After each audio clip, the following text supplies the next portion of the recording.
Good morning, Dr. Jason Rage, Green Prairie Animal Hospitals here. Today I'd kind of like to talk to you a little bit about that newborn calf care, that neonate calf care. What happens when that baby hits the ground in that first 48 hours that we can do to maximize the chances that that calf grows into a healthy, profitable animal for us on the farm.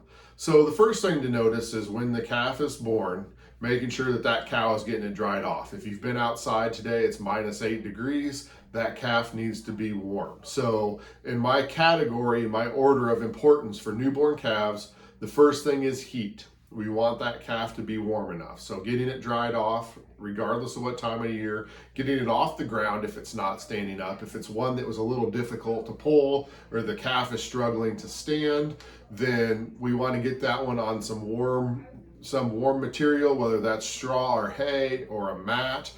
We want to get that somewhere off the ground where that ground is not sucking that heat out of that calf. That calf just came out of a 101.5 degree cow. You're dropping it on the ground. If it's not standing, that moisture on that calf is sucking that heat right out of that calf, and then you're going to be susceptible to hypothermia. The next thing is groceries. The best groceries we can get in that cow, the best energy, the best way to maintain heat is to get that calf up and nursing. Hopefully Mother Nature's doing that on her own. The cow's got the calf licked off, it's standing, it's nursing on the cow pretty quick, and that calf is getting the colostrum, but that's the next step. Then once we've gotten those groceries on board, we're gonna potentially, once the calf's healthy, the cow's doing well, within that first 24, 48 hours, the only things that I recommend as far as treatment for those newborn calves is usually an intranasal vaccine. It's called Inforce. It's a single dose vial you mix up and you squirt in the nose. That does a couple of different things. That helps protect our calf going through the summer, exposure to certain viruses that potentially can cause respiratory disease in younger calves. The other thing that's been shown to do is when we do get around to vaccinating that calf in the future, whether that's in a month or in 3 months, depending on what protocol we're using, that calf is going to respond exponentially better to all vaccines because it's been stimulated with that intranasal vaccine. The other thing in Illinois that we do from a medication standpoint is usually a little bit of selenium.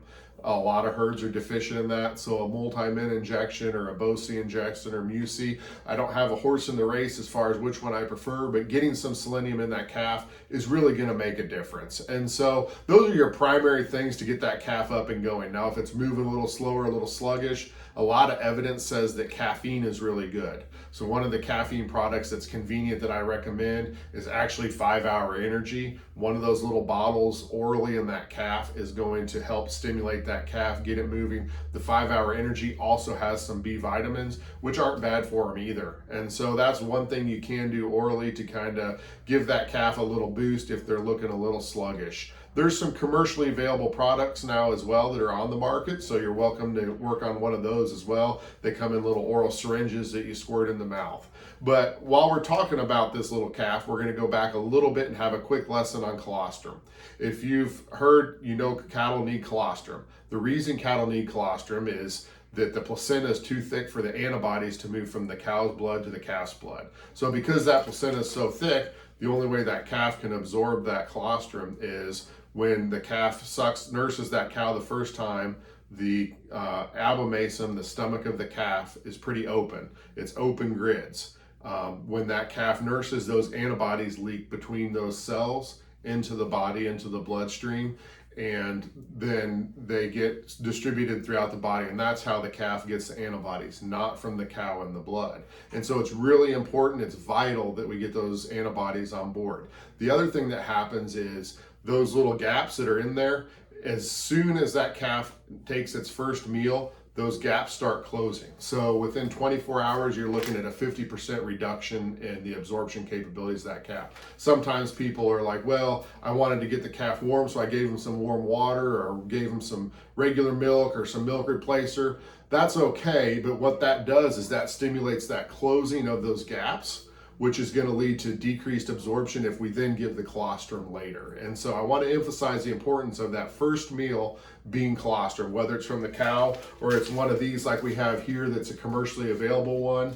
You want to get that to the right temperature, right at that 98 to 101, 102 degrees. Get it in the calf. That should be its first meal. Now, I mentioned already the B vitamin. That's a small enough volume that it shouldn't be an issue, but a regular meal should definitely be that colostrum, because that's the only way we're going to protect that calf. And so when we're dealing with these newborn calves, heat, groceries, maybe some vaccines, maybe some supplement. But the primary thing is the heat and the groceries. And then the other thing to remember too is if you do have a calf that's cooled down, do not tube it when it's cold. If its temperature is below 95, if you tube it when it's cold, all that's going to do is cause that milk to curdle in there and to not be absorbed. So we get the temperature up and then we tube it. It will be fine. The primary thing, and that's why I gave it in that order, is heat and then groceries. And so when we're dealing with these calves this time of year especially, but throughout the year, following that order, taking care of those calves, getting that done in the right direction and the right order is going to maximize the health of our newborn calves, and that should help us produce more at the end of the year. Thanks a lot. And again, Dr. Jason Rage, Green Prairie Animal Hospitals, 309-247-3231.